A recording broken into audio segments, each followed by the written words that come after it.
വാത്സല്യം ഒരു ഗന്ധമാണ്. കഥ തുടരുന്നു. പോയ കാര്യമെല്ലാം ഭംഗിയായല്ലേ? ചന്തുട്ടൻ ചോദിച്ചു. അയ്യക്കുട്ടിയേട്ടൻ ഒന്നും പറയാതെ ചിരിച്ചുകൊണ്ട് തലയാട്ടി അയാളുമൊത്ത് പോകുമ്പോഴൊക്കെ ആലോചിക്കാറുണ്ട്, ഇയാൾ എങ്ങനെയാണ് താനുമായി ചങ്ങാത്തം കൂടിയത്. ഒരാളെയും വിശ്വസിക്കാത്ത ആളാണ്. തന്നെ എങ്ങനെയാണ് വിശ്വസിക്കാൻ തുടങ്ങിയത്?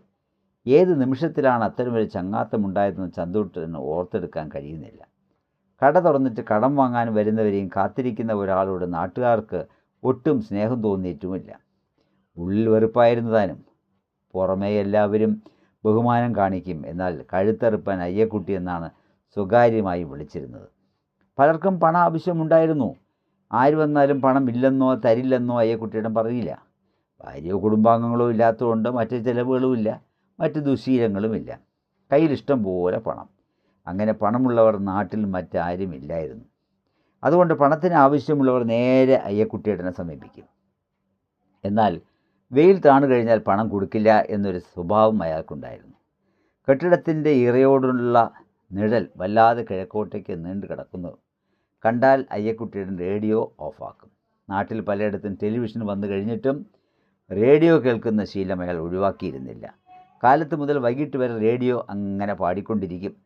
പല സ്റ്റേഷനുകളും മാറി മാറിയാണ് വയ്ക്കുക. റേഡിയോ ഓഫാക്കി കഴിഞ്ഞാൽ നേരെ കടയുടെ നിരയിടാൻ ആരംഭിക്കും. എല്ലാ കടകൾക്കും ഷട്ടറാണെങ്കിലും അയ്യക്കുട്ടിയേട്ടൻ്റെ കടയ്ക്ക് മരത്തിൻ്റെ നിരയാണുള്ളത്. അങ്ങാടിയിൽ അത്തരത്തിലുള്ള 1-2 കടകൾ മാത്രമേ ഉണ്ടായിരുന്നുള്ളൂ. എല്ലാം പഴയവ. ഷട്ടർ പിടിപ്പിച്ച കട പൂട്ടാൻ വളരെ എളുപ്പമാണ്. നേരെ ഷട്ടർ പിടിച്ച് താഴ്ത്തിയാൽ മതി.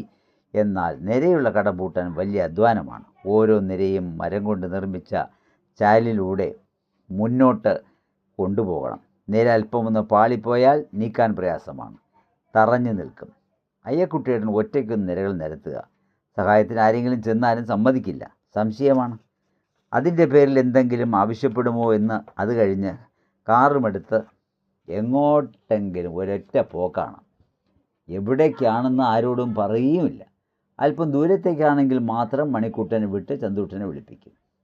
അയ്യക്കുട്ടിയേട്ടൻ ഇന്ന് എങ്ങോട്ടാണ് പോകുന്നത്? മണിക്കുട്ടനെ വിട്ട് വിളിപ്പിച്ചപ്പോൾ തന്നെ ചന്തുട്ടന് സംശയം തോന്നിയിരുന്നു.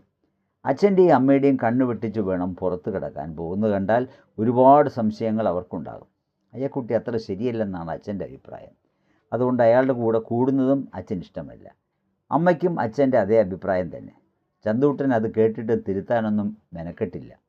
ഇതിനു മുമ്പും ചില യാത്രകളൊക്കെ അയ്യക്കുട്ടിയോടൊന്ന് ഒന്നിച്ച് നടത്തിയിട്ടുണ്ട്. യാത്രക്കിടയിൽ കൗതുകകരമായ കാര്യങ്ങൾ കണ്ടാൽ കുട്ടികളെപ്പോലെ പൊട്ടിച്ചിരിക്കും. മുമ്പ് കാലത്തെങ്ങോ ഏതോ വാരികയിൽ വായിച്ച ഫലിത ബന്ധുക്കൾ പറഞ്ഞും അതോർത്തും ചിരിക്കും. കാറിനെതിരെ സ്ത്രീകൾ നടന്നു വരുന്നത് കണ്ടാലോ, ബസ് സ്റ്റോപ്പിൽ സ്ത്രീകൾ കാത്തു നിൽക്കുന്നത് കണ്ണിൽപ്പെട്ടാലോ തല വെട്ടിച്ച് ഒരഭിപ്രായം പോലും പറയില്ല. ചിലപ്പോൾ ഓർക്കും, അവരെയൊന്നും അയാൾ കണ്ടിട്ടില്ലെന്നുണ്ടോ. ഈ കഥ നാളെ തുടരും.